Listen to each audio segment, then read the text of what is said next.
नमस्कार, आप देख रहे हैं न्यूज़ 18 का डिजिटल प्लेटफॉर्म और मैं हूं आपके साथ जागृति खंतवाल। तो देखिए, एक तरफ अमेरिकी नाकेबंदी और दूसरी तरफ ईरान का आक्रामक रुख और इसी बीच सीज फायर का ऐलान, जो सुनने में शांति जैसा लगता जरूर है, लेकिन हकीकत में एक टकराव की प्रस्तावना भी हो सकता है। अब सबसे बड़ा सवाल यही कि आखिर ईरान क्या संकेत दे रहा है। देखिए, आक्रामकता अचानक नहीं आई है। करीब 50 दिनों तक अमेरिका जैसी सुपर पावर के सामने टिके रहने के बाद ईरान खुद को एक नई स्थिति में देख रहा है। उसके लिए ये सिर्फ एक सैन्य संघर्ष नहीं था, ये उसकी साख, उसकी ताकत और उसकी क्षमता का प्रदर्शन भी था। और यही वजह है कि सीज फायर के बाद ईरान के भीतर जो माहौल दिख रहा है वो सिर्फ राहत का नहीं बल्कि जीत के जश्न का है। सड़कों पर लोग मिसाइलों के साथ जश्न मना रहे हैं। मीडिया में नैरेटिव गढ़ा जा रहा है कि ईरान ने दुनिया की सबसे बड़ी ताकत को पीछे हटने पर मजबूर कर दिया।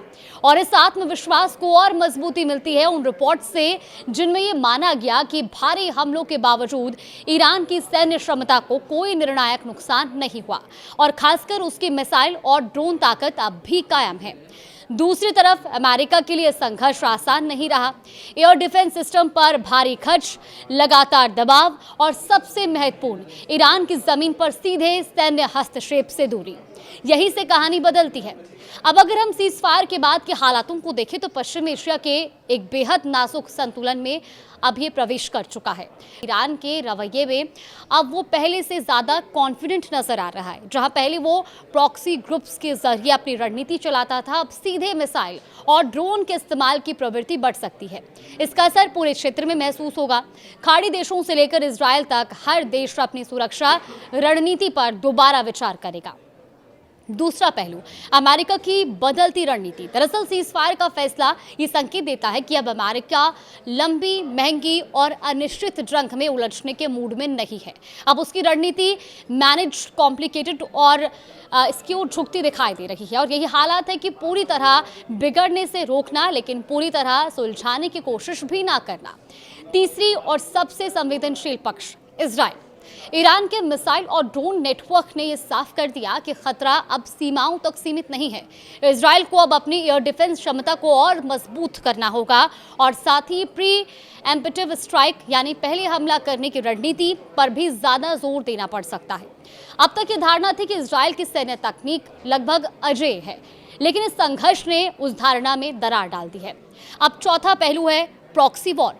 ये खत्म होने वाली नहीं है बल्कि और जटिल होने जा रहा है। ईरान पहले से ही यमन, इराक और सीरिया जैसे इलाकों में अपने सहयोगी समूहों के जरिए प्रभाव बनाए हुए है और अब ये नेटवर्क और ज्यादा सक्रिय हो सकते हैं। इसका मतलब क्या है? छोटे छोटे हमले, ड्रोन स्ट्राइक्स, सीमित लेकिन लगातार तनाव, यही इस क्षेत्र की नई हकीकत बन सकती है। और अब आते हैं सबसे अहम फैक्टर पर, एनर्जी और ग्लोबल ट्रेड। होर्मुज स्ट्रेट सिर्फ एक जलमार्ग नहीं है, ये दुनिया की तेल सप्लाई की लाइफलाइन है। और ईरान ने यहाँ अपनी आक्रामक मौजूदगी से ये संकेत दे दिया कि वो इस रूट को एक रणनीतिक हथियार की तरह इस्तेमाल कर सकता है। अगर यहाँ तनाव बढ़ता है तो तेल की कीमतों में उछाल आ सकता है, सप्लाई चेन बाधित हो सकती है और इसका असर सिर्फ पश्चिमी एशिया तक सीमित नहीं रहेगा बल्कि पूरी दुनिया की अर्थव्यवस्था पर भी पड़ेगा। तो कुल मिलाकर तस्वीर क्या बनती है? सीज फायर शांति का संकेत नहीं है, ये एक ऐसे दौर की शुरुआत है जहां सब कुछ बेहद नाजुक संतुलन पर टिका है। ईरान अपने बढ़े हुए आत्मविश्वास के साथ आगे बढ़ेगा, अमेरिका सीधे टकराव से बचते हुए रणनीति दूरी बनाए रखेगा और इजराइल और ज्यादा सतर्क और आक्रामक होगा और प्रॉक्सी वॉर लगातार चलता रहेगा। यही है एक नो वॉर नो पीस का दौर, ना पूरी तरह युद्ध, ना पूरी तरह शांति, लेकिन हर पल मौजूद तनाव। और सबसे बड़ी चिंता यही है कि इस माहौल में एक छोटी सी घटना भी बड़े संकट में बदल सकती है। आखिर में इस पूरे घटनाक्रम का निचोड़ यही है कि लड़ाई भले ही फिलहाल रुक गई हो, लेकिन संघर्ष अभी खत्म नहीं हुआ है बल्कि अब ये और ज्यादा जटिल, फैला हुआ और खतरनाक रूप लेने की ओर बढ़ रहा है। आने वाले समय में पश्चिम एशिया सिर्फ क्षेत्रीय नहीं बल्कि वैश्विक राजनीति और अर्थव्यवस्था का सबसे बड़ा टेस्टिंग ग्राउंड भी बना रह सकता है।